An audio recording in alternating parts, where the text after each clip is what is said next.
Ayan mga master, mga kapadyak. Oh. Ang lakas si Jovan eh. Dalawang master natin na vloggers. Pagkakasubukan ng lakas. Gano'n ka sa bakal gym eh. Yay, hindi, wala akong gym. Malalakas to sa ano. Sige, tira. Malalakas sa ahon. Tignan natin kung saan malakas din sa bunong braso. Wala. Malakas kaliwa na to. Juban! Hindi, wala. Tara, uwi.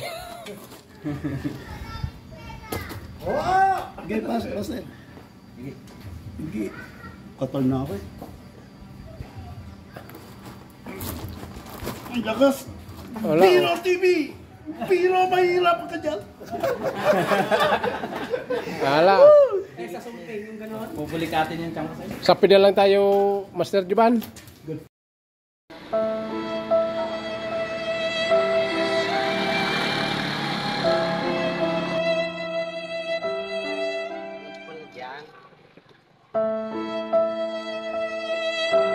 Medyo may ardit.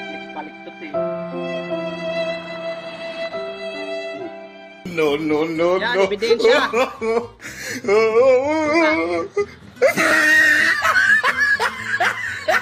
Sige na to.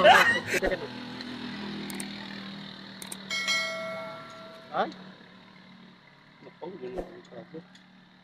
Kailangan hapit-hapit siguro. Tato ka doon. Mamaya pa ako uwi.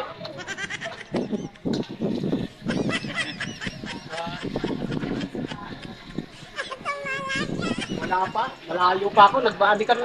Dumayo kami sa baba. Jovan, magdikit ka mo. Jovan, tararay. Unlock. Piro. TV. Wow.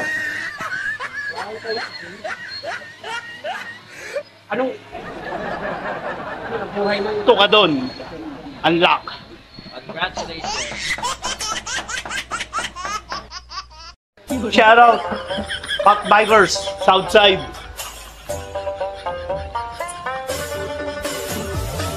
Sa to ka doon.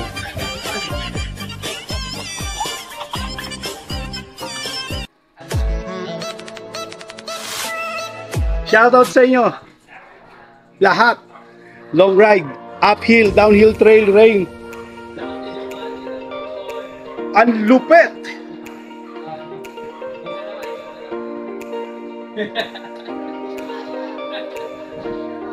Grabe.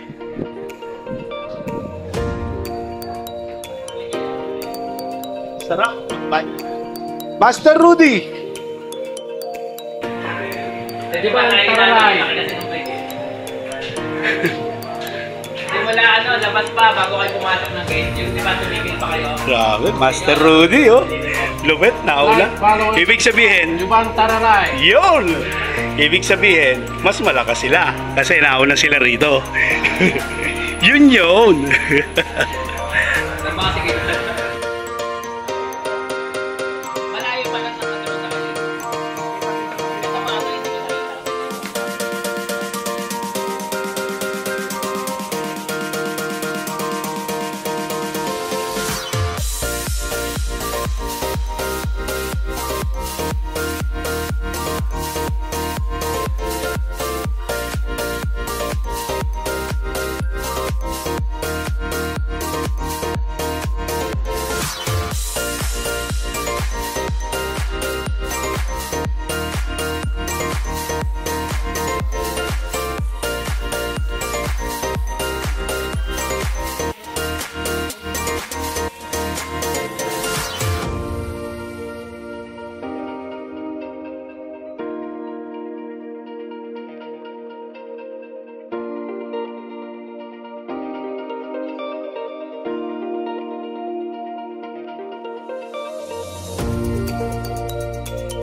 Magandang araw mga kapadyak.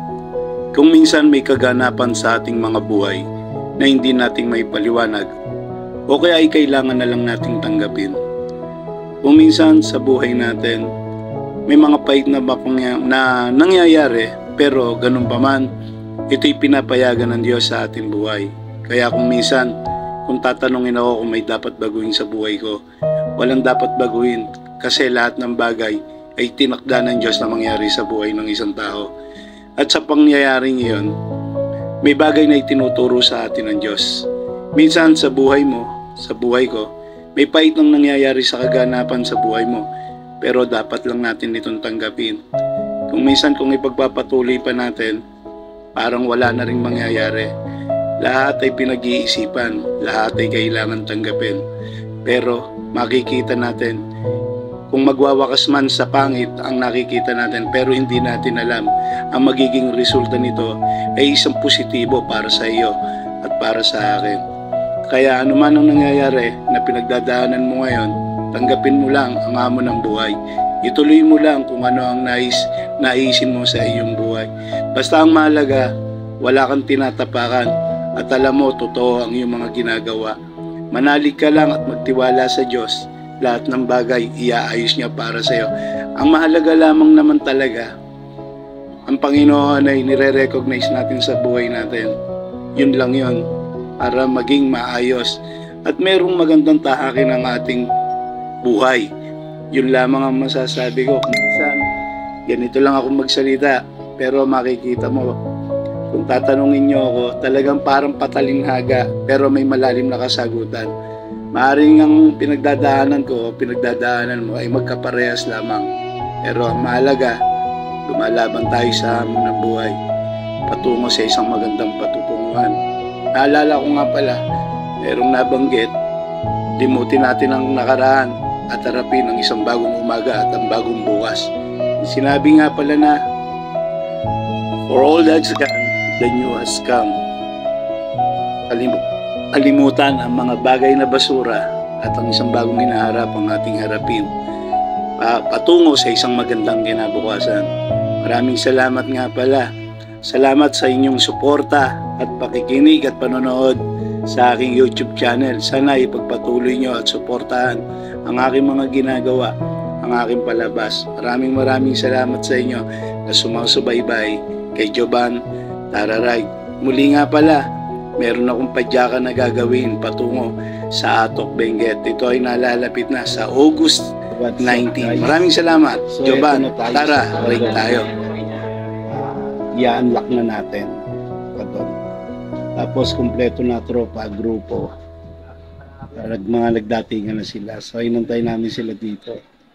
So nagkakabudulan pa talaga. Papunta na dito sa Tukadon. Kung saan pa. Inyikot kami ng budulerong taga Marikina. So talagang ito ang kriminal sa grupo. Ang budulerong taga Marikina. Ayan, dumating na sila guys. Ayan sila.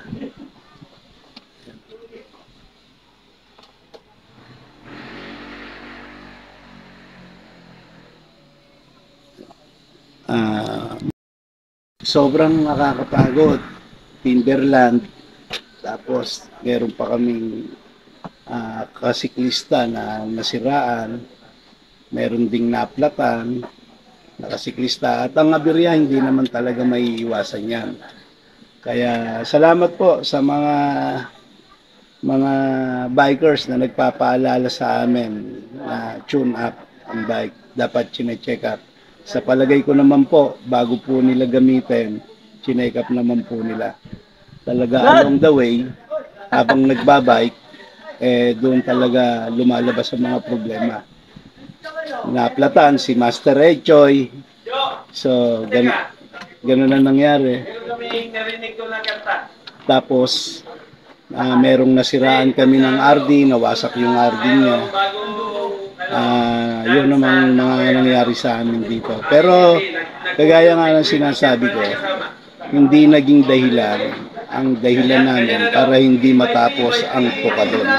So, nagawa pa rin ang Tukadon. Ayun, masaya sila. Tama ka.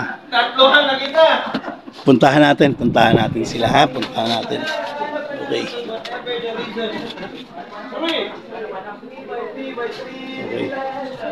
Lapitan natin sila. Unlock na. Ha? Master, congrats. Yun o. Yun. Tatapusin na natin ang kwento. Dito na magwawakas ang kwento natin. Kompleto na buong tropa. Master, ilan tayo? Ayaw, di ma.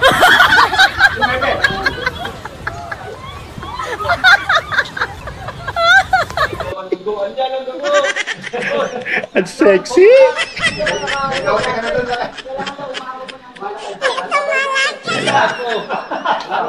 Master Rudy.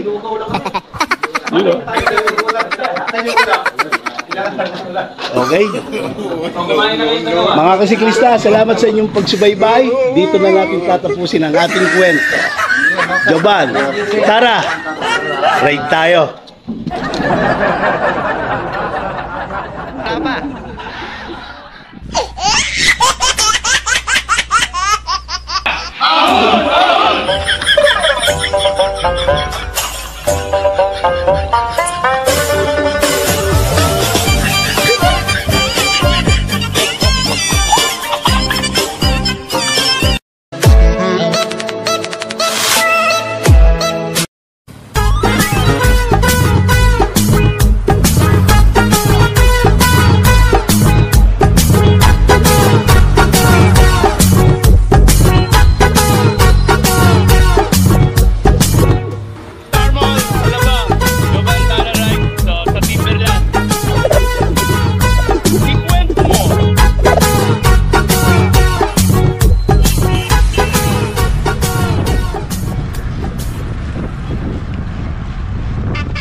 Sarap magbike! Woo!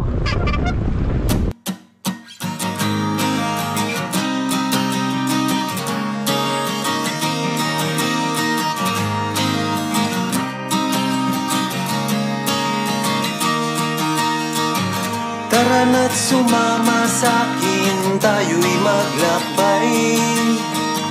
Kunin ang bisikleta, sa'kin sumabay. Ang kalsada at kabundukan ay naghihintay. Araw ay nakangiti na at kumakaway. Kasama man ang mga tropa o kahit solo, kayang-kaya. Huwag nang magpatumpik-tumpik pa. Sarap magbike, tanggal ang iyong problema. Sarap magbike, tiyak mamamangha ka at magugulat sa makikita ng mata. At kung saan ka dadalhin ang iyong paa.